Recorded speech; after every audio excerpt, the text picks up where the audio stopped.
একদিন এক বয়স্ক বাঘ সে চিন্তা ভাবনা করছে যে আমি তো শারীরিকভাবে অথর্ব হয়ে গেছি, আমার তো শিকার করার ক্ষমতা নেই, তো আমি মনে হয় এভাবে না খেয়ে না খেয়ে মরে যাব।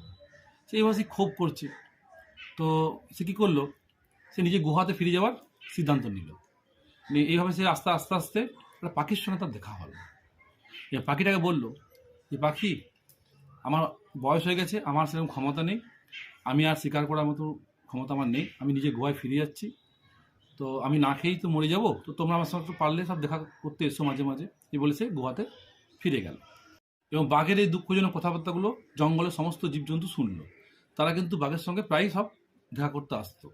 বাঘ বয়স হয়েছিল, তার শারীরিক ক্ষমতা কমে গেছিল, কিন্তু তার বুদ্ধি কিন্তু কমেনি। সে কী করলো, যে জীবজন্তু তার সঙ্গে দেখা করতে আসতো তাদের কিন্তু সে বসে বসেই খেয়ে তার কিন্তু চেহারাও মোটাসোটা হতে লাগলো এবং সে মানসিক শান্তিতে ছিল। এই করতে করতে একদিন বনের এক শিয়াল তার সঙ্গে দেখা করতে এসছে। দেখা করে এসে দূরে দাঁড়িয়ে আছে। তখন বাঘ ওকে বলছে, কে তুমি, দেখা করতে এসছো, তোমাকে আমি বুঝতে পারছি, তুমি কাছে এসো।